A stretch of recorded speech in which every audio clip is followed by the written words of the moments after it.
ॐ गङ्गणपतये नमः। सृष्टौ या सर्गरूपा जगद्वनविधौ पालनीया च रौद्री संहारे च अपि यस्य जगदीदम् अखिलं किरीटं या पराख्या पश्यन्ति मध्यमातो तदनु भगवती वैखरी वर्णरूपा शाश्मद्वाचं प्रसन्ना विधिहरिगिरीशाराधिता अलङ्करोत्। नारायणं नमस्कृत्य नरं चैव नरोत्तमं देवीं सरस्वतीं व्यासं ततो जयमुदीरयेत्।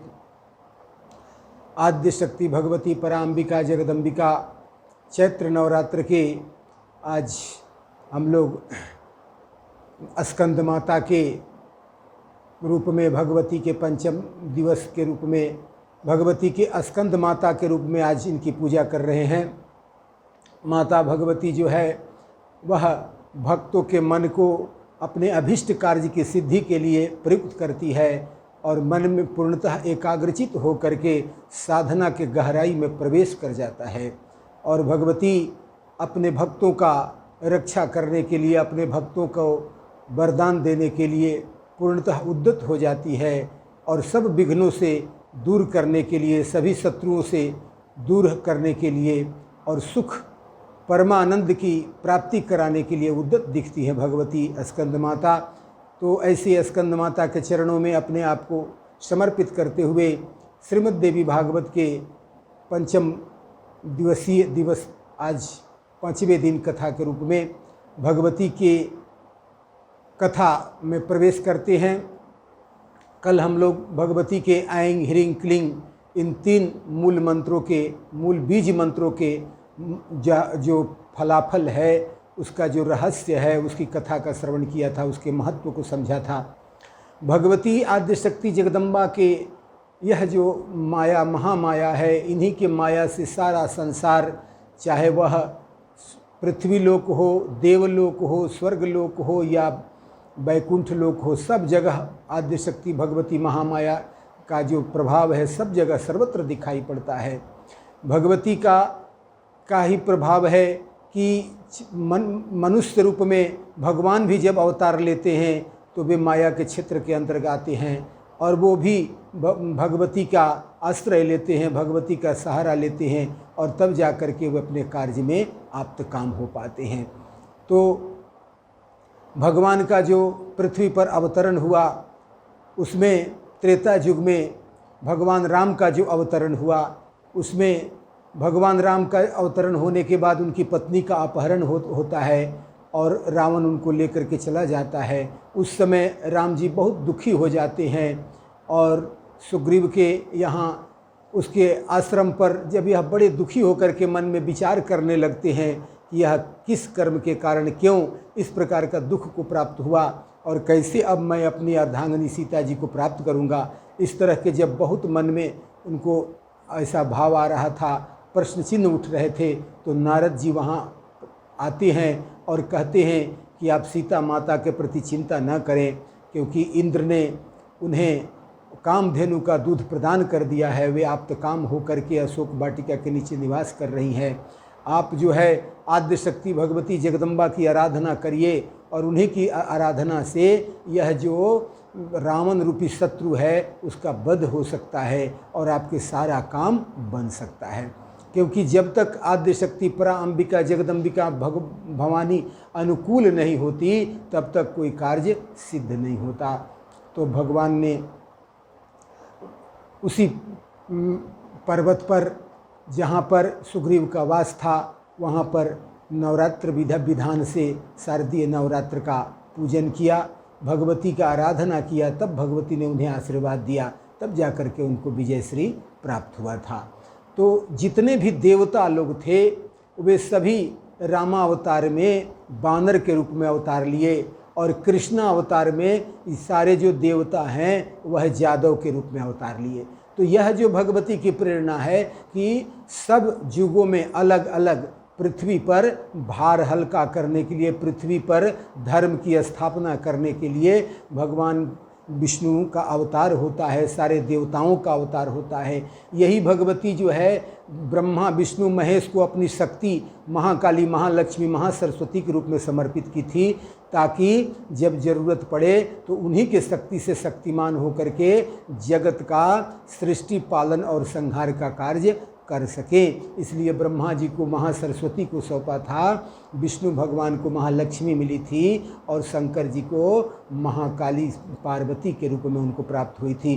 तो इस प्रकार से ये जो भगवती माता हैं, आद्य शक्ति, परा अंबिका, जगदम्बिका जो हैं, इन तीनों त्रिदेवों को अपनी महाशक्ति प्रदान करके और जगत का कार्य संपादित करती हैं।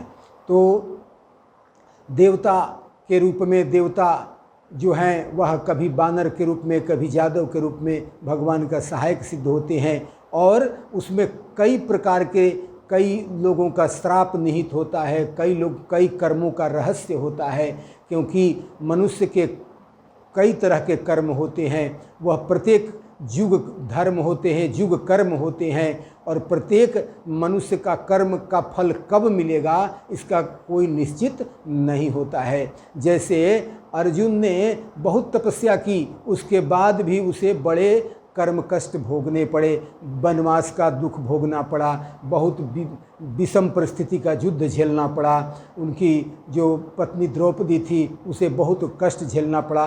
तो बहुत सारी घटनाएं जीवन में जो होती है वह कभी प्रारब्ध कर्म का भोग, कभी संचित कर्म का भोग, कभी वर्तमान कर्म का भोग, इस प्रकार के मनुष्य को कई कर्मों का भोग, किस कर्म का भोग कब भोगना होता है, यह सब बड़ा ही गहन विषय है। इसीलिए कहा गया है कि कर्मणाम गहना गति, कर्म की जो गति होती है काफ़ी गहन होती है। तो इसलिए इसका स्वरूप यह सब आद्य शक्ति भगवती जगदम्बा ही जानती हैं।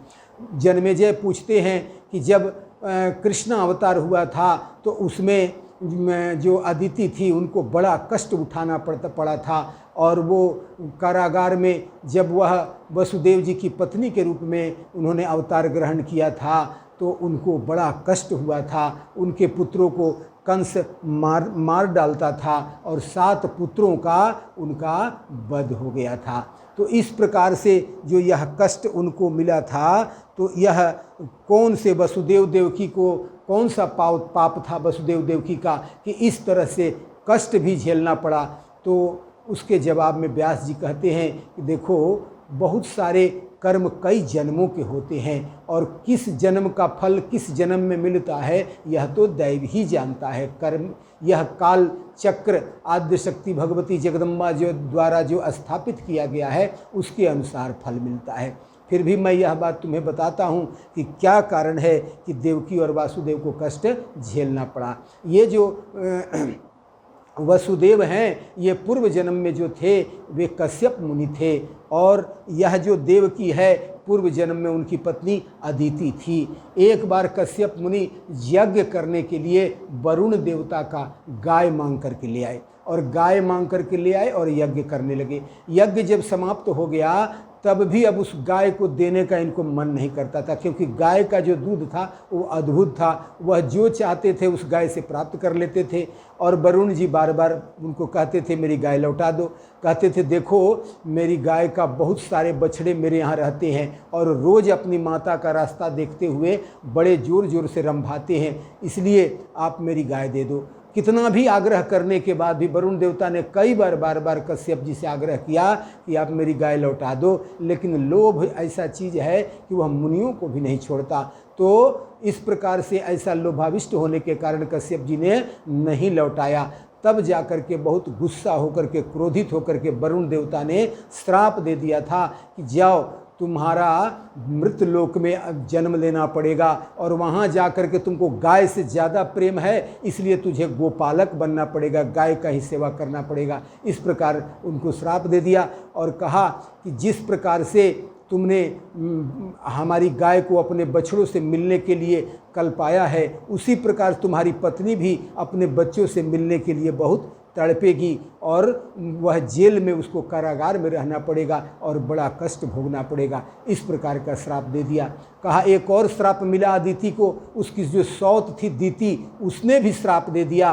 कहा कि अदिति जब तुम मृत लोक में जन्म लोगी तो उस समय तुम्हारे जो 7 पुत्र होंगे और 7 पुत्र तुम्हारे आँख के सामने मार दिए जाएंगे और वो भी तुमको जेल में कारागार में रहना पड़ेगा। तो जन्मेजय कहते हैं कि उनकी सौत दीति ने क्यों श्राप दे दिया। ये तो बड़ा अद्भुत बात है। कहा कि एक बार की बात है, जब अदिति को पराक्रमी इंद्र की प्राप्ति हो गई और अदिति का पुत्र इंद्र बन गया, तो दीति को बड़ा मलान रहता था कि मेरा भी ऐसा कोई प्रतापी पुत्र होता जो इंद्र जैसा प्रतापी होता। तो उसने अपने पति से अनुनय विनय किया कि मुझे भी इंद्र जैसा प्रतापी, यहाँ तक कि इंद्र से भी ज़्यादा शक्तिशाली प्रतापी हमको पुत्र चाहिए। और उन्होंने अपने पति देवता को प्रसन्न करके वरदान मांग लिया। और पति देवता ने कहा कि इसके लिए आपको पयोव्रत करना पड़ेगा, बहुत सारे नियम अनुशासन 12 वर्षों तक नियम करने पड़ेंगे, और जब व्रत पूरा होगा तब आपका काम बनेगा। तो इस प्रकार जब व्रत का उपदेश कर दिया और जब वे अपने गर्भ को प्राप्त हो गई और वे व्रत का नियम पालन करने लगी, तो अदिति ने कहा, बेटा इंद्र, अब तुम्हारा पद खतरे में है, क्योंकि दीति ने तुमसे भी ज़्यादा सामर्थ्यशाली पुत्र की कामना के लिए प्रयत्न कर रही है, और यदि यह तुमसे भी कोई सामर्थ्यशाली पुत्र हो गया तो तुम्हारा इंद्र पद छीन लिया जाएगा। इसलिए किसी भी उपाय से इस पुत्र को जन्म लेने से तुमको रोकना होगा, यदि तुम इंद्र पद पर रहना चाहते हो तो इंद्र ने कहा, बात तो ठीक है, अब किसी भी प्रकार से उसका काम करना होगा। कई बार इंद्र आए दीति के पास, अपनी विमाता के पास, कि कभी रास्ता मिले ताकि मैं इनका काम बद्ध कर सकूं, लेकिन हमेशा वह नियम में रहती और नियम में रहने के कारण उनको मौका नहीं मिलता।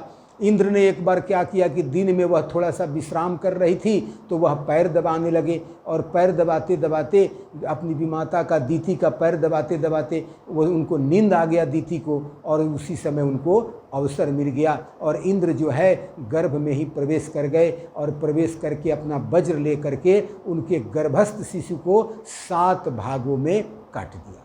7 भागों में जब काट दिया तो वे गर्भस्थ शिशु रोने लगे। तो कहा कि माँ रुद्र, रोवो मत, और फिर एक एक टुकड़े को फिर 7-7 बार काट दिया। इस प्रकार 49 बार काट दिया, और 49 बार काटने के बाद इस प्रकार ये 49 मरुदगण हुए। उन लोगों ने कहा कि हमें मत मारो, हम तुम्हारे मित्र होंगे, तुम्हारे शत्रु नहीं होंगे। तब इंद्र ने उनको छोड़ दिया और तब बाहर निकल आए। और जब इस प्रकार की घटना होने के बाद जब दीति का नींद टूटा और ध्यानस्थ होकर के जब उसने देखा कि मेरे गर्भों के साथ इस प्रकार का व्यवहार इंद्र ने किया है, और उसमें उसकी माता अदिति का भी हाथ था, तो वह बहुत क्रोधित हो गई और क्रोध में आकर के उन्हें श्राप दे दिया। कहा कि जा, तेरे भी 7 पुत्रों को तेरे सामने ही पटक पटक करके मार दिया जाएगा और तुझे कारावास का सजा भोगना पड़ेगा। तो कहते हैं जन्मेजय, देखो व्यास जी कहते हैं, देखो जन्मेजय, संसार में आदमी किसी न किसी जन्म का भोग भोगता ही रहता है। शरीर ही मिला रहता है व्यक्ति को तो वह भोग भोगने के लिए ही मिलता है, और जिस जन्म में भी व्यक्ति आता है तो वह कभी प्रारब्ध कर्म को भोगता है, कभी संचित कर्म को भोगता है, तो कभी वर्तमान कर्म को। तो इस प्रकार से व्यक्ति अपने कर्म का ही उत्तरदायी होता है। तो रामावतार में, फिर कृष्ण अवतार में भगवान ने जो अवतार लिया, इसलिए कि पृथ्वी का भार हल्का करने के लिए अवतार लिया। तो उसमें जन्मेजय पूछते हैं कि भगवान ने कौन सा भार हल्का किया, जब सब भीष्म को मारा, द्रोण को मारा, बड़े बड़े महारथियों को मार दिया, और जब अंत में इस धराधाम को छोड़ करके गए तो उनकी ही पत्नियों को फिर डाकुओं ने लूट लिया और लूट करके ले करके चले गए। तो महाराज कृष्ण भगवान ने कौन से ऐसे पृथ्वी का भार हल्का किया, फिर तो डाकू चोर पृथ्वी पर रह ही गए, तो फिर ऐसी कैसी माया है कि किस प्रकार से ये फिर भार तो अभी रह ही गया।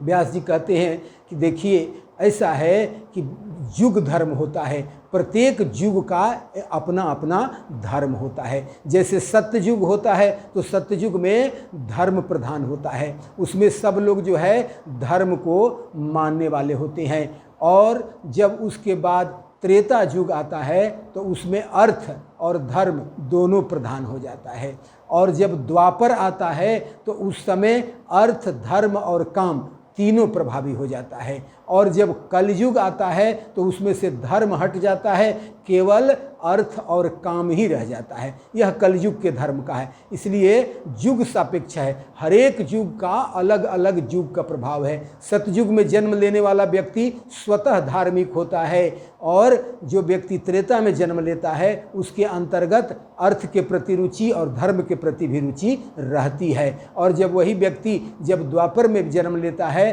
तो अर्थ धर्म काम वह तीनों की सिद्धि करना चाहता है, लेकिन कलयुगी जो मनुष्य होता है वह नरकगामी होता है। कलयुग के अधिकांश मनुष्य पापी होते हैं और पाप कर्म करने के कारण वे अगले जन्म में नरक में जाते हैं और नरक का जब युग बीतता है तब फिर उनका मानव जीवन मिलता है और तब मानव जीवन में जैसा सुख दुख कर जो जैसा पाप पुण्य करते हैं उसके हिसाब से उनकी कर्म की गति लिखी जाती है। तो कहते हैं कि इस प्रकार राम अवतार में, कृष्ण अवतार में बहुत सारी लीला हुआ, बहुत सारा अवतार की कथाएं आई है। देवी भागवत में भी ये सब कथाएं वर्णित की गई है। तो कहते हैं कि यह सब कर्म की ही लीला है।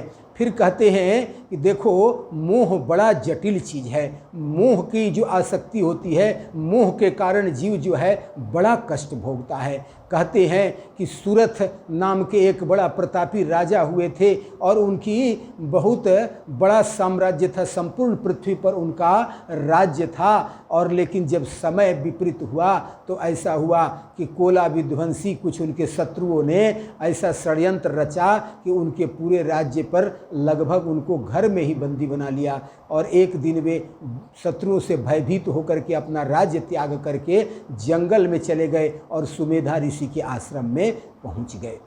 और सुमेधा ऋषि के आश्रम में जाकर अपने भय का कारण बताया तो ऋषि ने कहा कि यहाँ पर तुझे कोई भय की करने की ज़रूरत नहीं, क्योंकि पराअंबिका जगदम्बिका का यहाँ ध्यान होता है, पूजा होता है और जिस जगह पर जगदम्बा की पूजा होती है वहाँ कोई अनिष्ट नहीं कर सकता। इसलिए आप यहाँ पर निश्चित रूप से रहिए। कितना भी आपका शत्रु तगड़ा हो, कितना भी बड़ा आपका प्रारब्ध खराब हो, फिर भी आद्यशक्ति जगदम्बा के शरण में जो चला जाता है उसे किसी भी प्रकार का भय नहीं होता, क्योंकि माता जगदम्बा का जो नाम लेता है, जो उनके शरण में जाता है, माता उसकी रक्षा स्वयं करती है। इसलिए आपको यहाँ किसी भी बाहरी या भीतरी किसी भी शत्रु से डरने की जरूरत नहीं है। आप आराम से भगवती जगदम्बा के आश्रय में रहिए।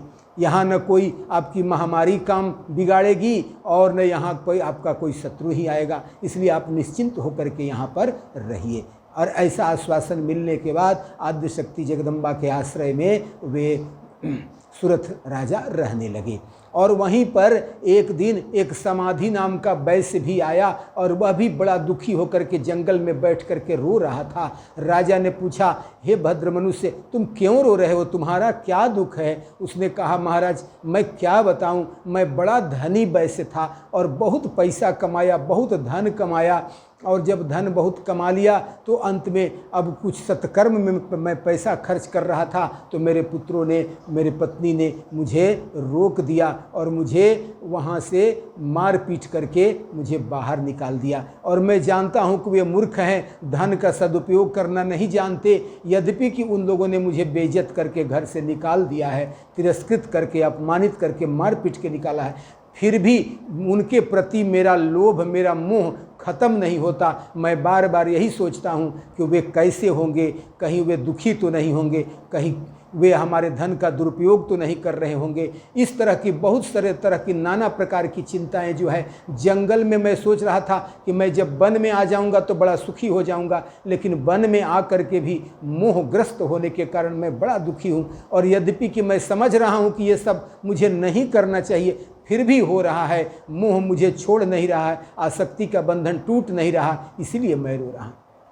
राजा कहते हैं, देखो जो हाल तुम्हारा है वही हाल मेरा भी है। मैं भी बड़ा प्रतापी राजा था और ऐसा मैं भी बार बार यही सोच रहा हूँ कि मेरी हाथी का क्या हाल हुआ होगा, मेरे खजाना का क्या हाल हुआ होगा, मेरे शत्रुओं ने मेरे जो कमाए हुए धन का नाश कर दिया होगा। इस तरह से बहुत सारी अनाप शनाप चिंतन मेरे मन में भी आता है। समझ नहीं पाता कि ऐसा क्यों मन में भाव आ रहा है, जबकि मैं समझता हूँ कि मुझे ऐसा नहीं सोचना चाहिए। फिर भी बार बार यही चिंतन आता है और मुझे भी दुखी करता है। चलो इस प्रश्न का उत्तर सुमेधा ऋषि से पूछते हैं। तो सुमेधा ऋषि के पास गए और कहा, भगवान आप यह उपाय बताइए कि हम लोग क्यों मोहित हो रहे हैं। यद्यपि कि हम लोग बेवकूफ़ नहीं हैं, हम लोग जान रहे हैं कि ऐसा नहीं करना चाहिए, फिर भी जिन लोगों से हम लोग तिरस्कृत हुए हैं वही उन्हीं संबंधियों की याद हमें आ रही है, उन्हीं का आकर्षण हमें खींच रहा है। और जंगल में भी यद्यपि कि यहाँ हम लोग की किसी चीज़ की कमी नहीं है, खाने पीने की आपने सब व्यवस्था की है, सब व्यवस्था होते हुए भी हमारा मन जो है बड़ा दुखी रहता है। हम लोग मोह से बड़ी ग्रसित हैं, बड़ा कष्ट भोग रहे हैं, हम लोग जानते हुए भी दुखी हैं। ऐसा क्या कारण है महाराज, और इस मोह से क्या बचने का उपाय है बताइए। ऋषि कहते हैं, देखो ऐसा नहीं है कि केवल तुम ही लोगों को ऐसा प्रभाव है। कहते हैं कि भगवती जगदम्बा जो हैं बड़े बड़े ज्ञानियों के चित्त को भी मोह में डाल देती हैं, भ्रम में डाल देती हैं, क्योंकि जब तक चित्त की शुद्धि नहीं होती व्यक्ति मोह में ही रहता है। चाहे व्यक्ति तीर्थ में चला जाए, जंगल में चला जाए, या कोई अच्छे तीर्थ में रहे, या घर में रहे, या जंगल में रहे, जब तक चित्त की शुद्धि नहीं हो जाएगी तब तक व्यक्ति को कहीं चैन नहीं पड़ेगा। चाहे वह मंदिर में जाए, तीर्थ में जाए, कहीं भी जाए, जब तक मन चित्त शुद्ध नहीं होगा तब तक उसका काम नहीं होगा। और चित्त को शुद्धि तब होगा जब आद्य शक्ति भगवती महामाया चैतन्य स्वरूपा माता जगदम्बा जो है वह कृपा कर दे। ज्ञान रूपी मैया, वह महाविद्या मैया, चैतन्य रूपी मैया आद्य शक्ति जगदम्बा की जब कृपा हो जाए तब जो है बुद्धि ज्ञानिष्ठ होती है। क्योंकि देवी भागवत के प्रारंभ में ही कहा गया, सर्व चैतन्य रूपाम तामाद्याम विद्याम च धीमहि बुद्धि ज्ञान प्रचोदयात। अर्थात जब वह भगवती आद्य शक्ति जगदम्बा चैतन्य स्वरूपिणी कृपा करती है तब बुद्धि को मोह से निकाल करके आनंद में प्रयुक्त करती है। तो तुम्हारी बुद्धि भी जो है भ्रम में है, या ज्ञान में है, अविद्या में है, और उस बुद्धि को निकाल करके वह ज्ञान में लाना होगा। और ज्ञान में लाने के लिए तुम्हें आद्य शक्ति भगवती जगदम्बा के शरण में जाना होगा। यही जो भगवती आद्य शक्ति जगदम्बा है तुझे मुक्त कर सकती है। कहा, इन भगवती के शरण में कैसे जाया जाता है और कैसे वह भगवती कृपा करती है, और चित्त की शुद्धि कैसे होती है। तो कहते हैं चित्त की शुद्धि तीर्थों में जाने से नहीं होगी, मंदिर में जाने से नहीं होगी, और कोई पूजा पाठ सत्कर्म दान कितना भी कर लो चित्त की शुद्धि नहीं होगी, नहीं होगी, नहीं होगी। कहा, महाराज फिर कैसे चित्त की शुद्धि होगी। कहा, चित्त की शुद्धि करने के लिए सत्संग करना होगा, कथा श्रवण करना होगा, आद्य शक्ति भगवती जगदम्बा के चरित्र का श्रवण करना होगा। क्योंकि जो श्रद्धापूर्वक आद्य शक्ति भगवती जगदम्बा का श्रवण करेगा, चरित्र को श्रवण करेगा, तीनों चरित्र को जब श्रद्धापूर्वक हृदय में धारण कर लेगा, उस व्यक्ति पर मोह का कोई प्रभाव नहीं होगा। और मोह का क्या प्रभाव है? मोह कभी भी व्यक्ति को सुखी नहीं रहने देता। सभी रोगों का जड़ बताया गया, मोह सकल व्याधीन कर मूला। कहा गया कि सब रोग का जड़ मोह ही है। क्योंकि मोहासन्न व्यक्ति, मोह में पड़ा हुआ व्यक्ति एक पल के लिए भी सुख को प्राप्त नहीं करता। उसका चित्त सदैव नाना प्रकार के कल्पनाओं में, नाना प्रकार के लोभ से, नाना प्रकार के भावों में, काम क्रोध अहंकार लोभ आदि दुर्गुणों से युक्त होकर के वह नाना प्रकार के कष्टों को भोगता है। इसलिए उसकी मुक्ति नहीं होती, वह सुख को नहीं प्राप्त करता। आदमी को यदि 56 प्रकार का भोग दे दिया जाए, सब तरह की व्यवस्था दे दिया जाए, तब भी वह सुखी नहीं हो सकता, क्योंकि उसका चित्त शुद्ध नहीं है। इस प्रकार इंद्र का राज्य करते हुए अपने कई प्रकार के कुकर्मों को करना पड़ा उनको। माता के अपने गर्भ में प्रवेश करके जाकर के जघन्य अपराध करना पड़ा, गर्भस्थ शिशु को मारना पड़ा। ऐसे कई प्रकार के कृत्य करना पड़ता है जो लोभ के वशीभूत होकर के, क्रोध के वशीभूत होकर के जीव को करना पड़ता है। कहा, महाराज हम लोगों का यह लोभ मोह क्रोध और यह जो मोह कैसे नाश होगा। कहा, इस मोह का नाश करने का एक ही उपाय है, चित्त शुद्धि करना। और चित्त शुद्धि का उपाय है सत्संग। और सत्संग का कौन सा सत्संग? जिसमें भगवती के तीनों चरित्र का गान किया जाए। तीनों चरित्र का गान कैसे किया जाए? तो तीनों चरित्र का, भगवती का प्रथम चरित्र, मध्यम चरित्र और उत्तम चरित्र। भगवती का प्रथम चरित्र क्या है? उसमें मधु कैटभ का वध होगा। मधु कैटभ का वध कैसे होगा? जब व्यक्ति जब तामसिक हो जाए, उसे बहुत निद्रा सताने लगे, आलस्य लगे और बहुत तरह के विषाद में लगे, तमोगुण हावी हो जाए व्यक्ति पर, तो समझना चाहिए कि मधु कैटभ हावी हो गया है। और मधु कैटभ का जब तक वध नहीं होगा तब तक जीव जो है तमोवृत्ति से नहीं निकलेगा। और मधु कैटभ का क्या वध है कि जब विष्णु भगवान पर भगवती की कृपा होती है तब जाकर के वे भगवती की कृपा से मधु कैटभ का नाश करते हैं। ब्रह्मा जी को मधु कैटभ खाने आता है और उसमें विष्णु भगवान को वो जगाने का प्रयास करते हैं ब्रह्मा जी, और जगाने के बाद 5000 वर्ष युद्ध होता है मधु कैटभ से, और युद्ध के बाद अंत में मधु कैटभ भगवती की कृपा से मारा जाता है। तो पहला तमोगुण का नाश कब होगा? जब मधु कैटभ नाश होगा। मधु कैटभ कौन है? भगवान के कानों का मैल है। कान का मैल क्या है? यह कान में क्या होता है? निंदा रूपी वार्तालाप। जब व्यक्ति किसी की निंदा रूपी वार्तालाप करता है तो मधु कैटभ प्रकट होता है। तो निंदा का जब गुण अवगुण समाप्त हो जाए तो समझना, जब दूसरे का निंदा करने में मन नहीं लगे तो समझना मधु कैटभ का नाश हो गया। दूसरा, रजोगुण के रूप में मध्यम चरित्र आता है। रजोगुण के रूप में मध्यम चरित्र का जब प्रकट्य होता है तो मध्यम चरित्र में महिषासुर मर्दनी आती है। महिषासुर मर्दनी जब आती है तो वह यह महिषासुर का वध करती है। महिषासुर रजोगुण है। रजोगुण का जब वध हो जाएगा, ये महिषासुर मर्दनी लक्ष्मी स्वरूपा है, ये भोग स्वरूपा है, ये सब आनंद देती है, ऐश्वर्य देती है, सुख देती है। भगवती स्वयं प्रकट होकर के महिषासुर से ही परिचय दी है कि मैं लक्ष्मी स्वरूपा हूँ, मैं लक्ष्मी हूँ।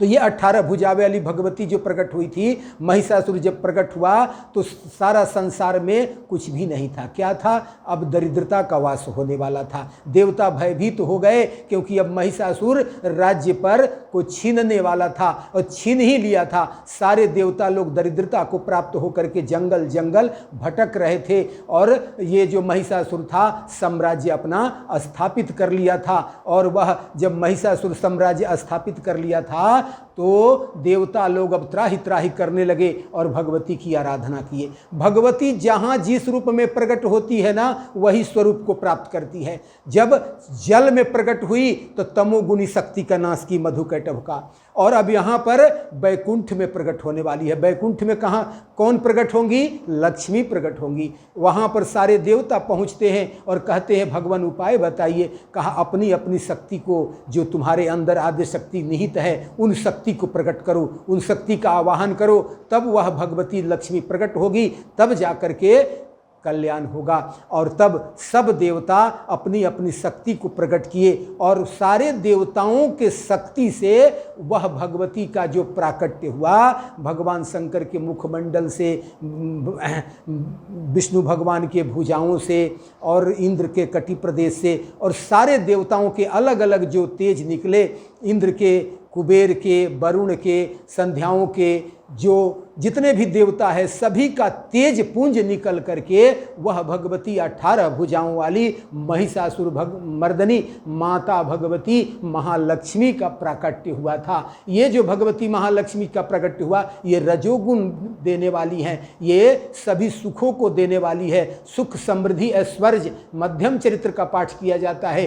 हिरिंग स्वरूपिणी है यह माता। यह भगवती जब प्रसन्न हो जाती है तो सुख समृद्धि सब प्राप्त हो जाता है। यह बैकुंठ में प्रकट हुई थी, ये भगवती महालक्ष्मी है। महिषासुर मर्दनी, ये भगवती जो है महिषासुर का वध करती है और महिषासुर का वध करके तब जा करके यह जो भगवती जो है स्वर्ग सुख को प्राप्त करते हैं देवता, और सब अमन चैन प्राप्त होता है। तो जब महिषासुर मरता है मतलब दरिद्रता मरती है। जिस व्यक्ति को दरिद्रता को मारना है उसे महिषासुर मर्दनी भगवती की उपासना करनी चाहिए। जो दुख में हो, जो शोक में हो, जो आरोग्य प्राप्त करना चाहता हो, ऐश्वर्य प्राप्त करना चाहता हो, वो महिषासुरमर्दनी भगवती हिरिंग स्वरूपिणी माता जगदम्बा का ध्यान करे तो भगवती सब सुख दे देती है। यह भगवती 18 भुजाओं से युक्त महिषासुरमर्दनी जो महिषासुर का वध की थी, ये माता लक्ष्मी स्वरूपा है। और जो तीसरा स्वरूप है वह क्या स्वरूप है? यह सतगुण स्वरूप है। यह सतगुण स्वरूप क्या है? शुंभ निशुंभ का वध।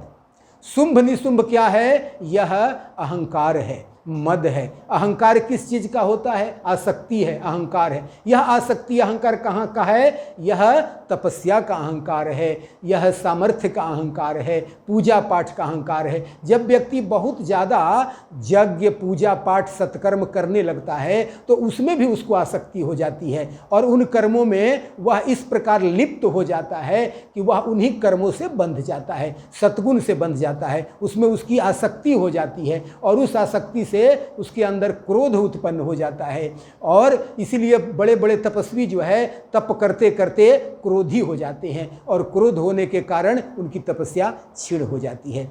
तो यह क्रोध रूपी शुंभ निशुंभ का जो वध कर देगा वह व्यक्ति जो है मोक्ष को प्राप्त करेगा। तो शुंभ निशुंभ का जब वध हो जाएगा तो वह व्यक्ति मोक्ष को प्राप्त कर लेगा। तो भगवती का उत्तम चरित्र है शुंभ निशुंभ का वध। शुंभ निशुंभ भी बड़े पराक्रमी राक्षस हो गया है क्योंकि यह भी जो है यह माता से युद्ध करता है और यह जो माता है मोक्ष देने वाली है।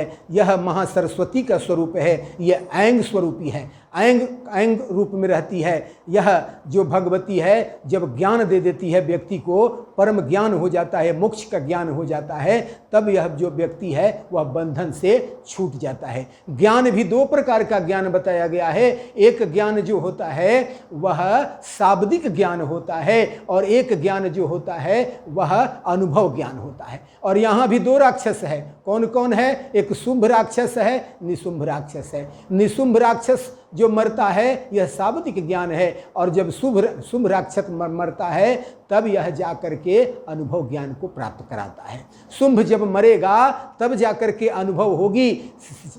जब धर्म में भी, यज्ञ में भी, पूजा पाठ करते हुए भी, सत्कर्म करते हुए भी जब अभिमान आ जाए तो इस अभिमान को मारने के लिए आसक्ति और अभिमान रूपी ये शुंभ निशुंभ हैं। आसक्ति और अभिमान पुण्य कर्मों का, अपना बहुत आदमी जो पूजा पाठ कर लेता है, सत्कर्म कर लेता है, उसे अभिमान होने लगता है। यही अभिमान उसे फिर बांध देता है और फिर जन्म लेने के लिए प्रेरित करता है।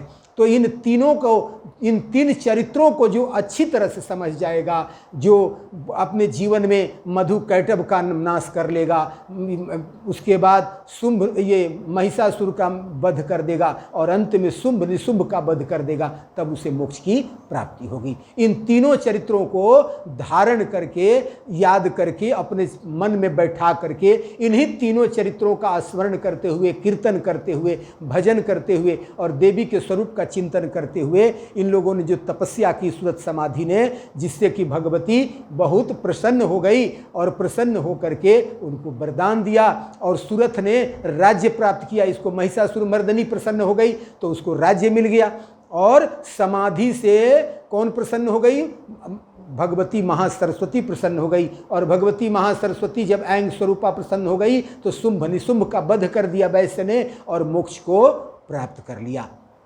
तो इस प्रकार संसार में यह चरित्र जो है बड़ा द्योतक है।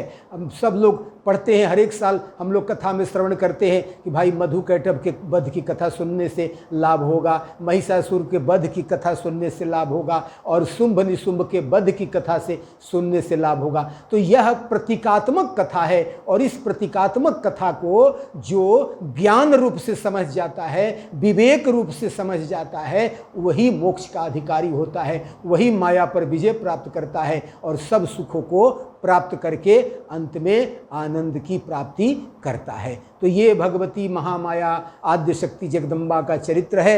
इस देवी भागवत का कथा श्रवण करने से व्यक्ति के जीवन में आने वाली जो भी रोग व्याधि बीमारी है, सब जो भी इस भगवती के चरित्र को समझने का प्रयास करता है, जो समझ जाता है और भगवती की कृपा से हृदय में उसको बैठा लेता है, उसके जीवन में भव बाधा दूर हो जाती है। फिर न तो उसे कोई रोगों का भय, न किसी शत्रु का भय और न कोई मोह का भय, लोभ क्रोध सब विकार भी नष्ट और सब तरह के आनंद को ही प्राप्त करता है, सुख को ही प्राप्त करता है।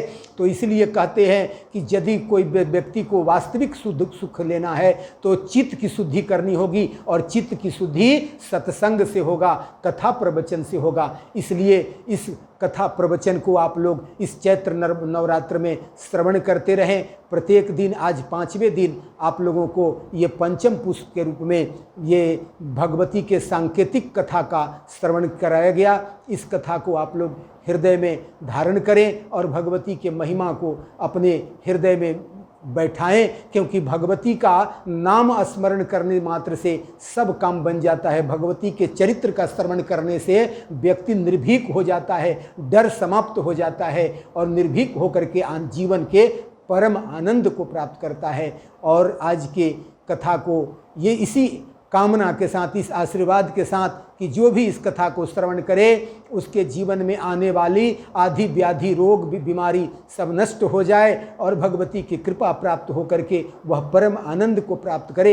इसी कामना के साथ आज की कथा को विराम देते हैं। सर्वे भवन्तु सुखिनः, सर्वे सन्तु निरामया, सर्वे भद्राणि पश्यन्तु, मा कश्चित् दुःख भाग् भवेत्। ओम शांति शांति शांति।